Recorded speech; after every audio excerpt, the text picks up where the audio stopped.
All right, so we're now moving on from padding and margins to borders.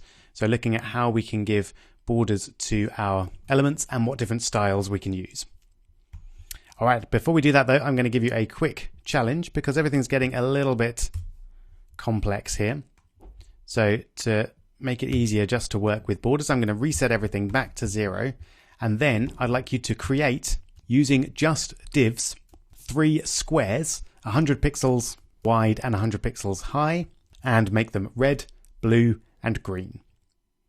So 3 squares, 100 pixels by 100 pixels, and red, blue, and green. Go for it.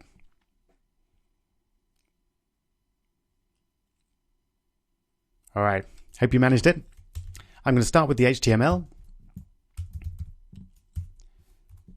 And all we're going to need here is divs with IDs. I'm going to use IDs because there's only going to be one of each of them. And I'm going to call the first one square dash red. And then another one will be square dash blue. And the third will be, you've guessed it, square dash green. Okay, so obviously if we look at that, there's nothing there because there's no content. But we can add some styling to our divs, which will make them appear. So let's start with square dash red. So the main thing we'll need here is a background color of red. But we'll also need a width of 100 pixels and a height of 100 pixels. There we go. Wonderful. There's our red square. So let's copy and paste that for our blue and green squares. Now they're going to be exactly the same, except they're of course going to be blue and green. Let's have a look. There we go. So we've solved the problem, but it's not particularly elegant. If I wanted to change the size of all 3 of these squares, as I might want to do, then I'd have to update all of those. Similarly, I don't quite like the fact that they're attached and I'd like to add margins to them, but I'd have to do that separately for all 3, which is not a great way to set up our page because it requires a lot of work to update it. So what I'm going to do is add a class of square to each of these divs. And then I'm going to put anything that's common to all 3 of them into that square styling there.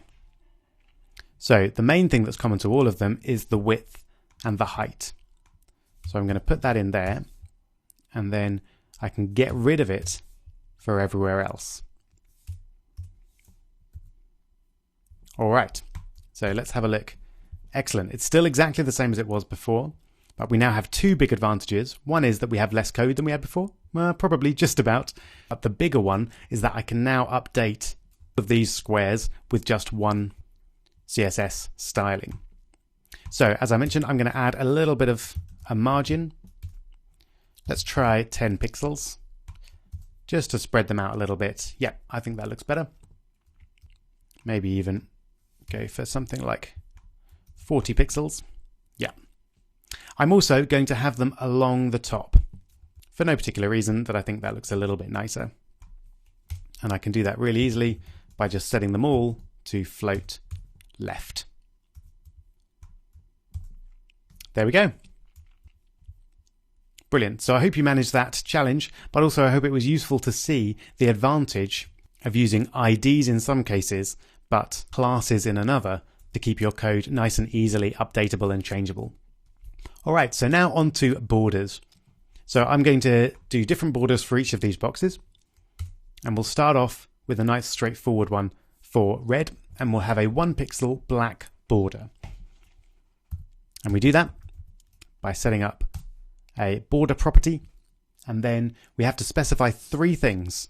So the width of the border first off, so 1 pixel in this case, then the color of the border, so black in this case, and then the style of the border, and I'm going to use solid.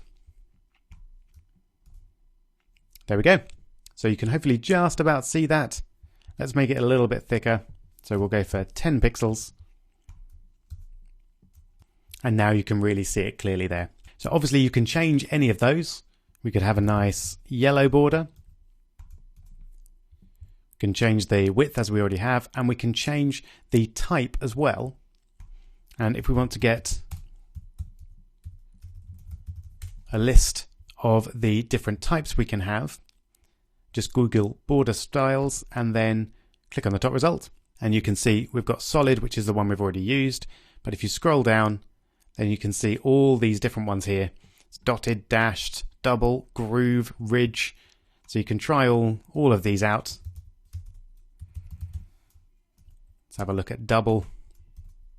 There you go. So it sort of goes yellow, then red, then yellow. We can have dashed as well, which creates this dashed effect. And you're welcome to try out the other ones. To be honest, I don't use the different border styles very often. Solid is about all I regularly go for. Okay. Now we can do much more complicated things than that if we want to. So if we want to set, for example, the border to be different, top, left, bottom, and right, we can do that using border and then the various different options. So if we wanted to have a different style on top, left, bottom, and right, I've no idea why we would do that, but we might have border style, and then let's say start off with a ridged one, then a solid, then dotted, and then dashed. And just with margins and padding, this will be the top one, and then right, and then bottom and left. So let's have a look, see what horrendous border we're creating here. So you can see we've got some defaults of black and a certain width. I think that's about 3 pixels. We've got a different style on each one. So here's a challenge for you. Can you create it so that there's a different color on the top, right, bottom, and left as well? Go for it. Did you manage it? It's pretty similar. We just use border color, and then we could have green, and then let's use a few of these example ones. Green, beige, pink, and pale goldenrod. That sounds good. Wonderful. So now we've got different colors. It's looking horrendous, but it's a good example of what we're capable of. And then finally, I'll just set a different width for each one as well. And we'll do that with border width. And we'll have 10 pixels, 5 pixels, 2 pixels, and 1 pixel. And there we go. So it looks pretty horrendous, but it's pretty powerful as well. We can really customize this as much as we want. And just like with margins and paddings, you could set this one by one using, for example, border left color, border left style, etc. All right, so finally, look at a much nicer use of borders, and this is a border radius. So rounded rectangles are still all the rage, and they're really easy to create using border radius. So strictly speaking, this isn't really a border at all, but let's have a look. In fact, let's make it a little bit bigger than that. Have a 20 pixels border radius. What that will do, it doesn't actually add a border at all, but it adds a radius to the edge of our square, which, unlike our second example there, and really the first one too, does look quite aesthetically pleasing. So I'd recommend getting border radius into your toolkit as a web developer. Final quick border radius challenge then. Could you change this border radius style so that it creates a circle from this square? And bonus points if you can do it 2 different ways. Go for it.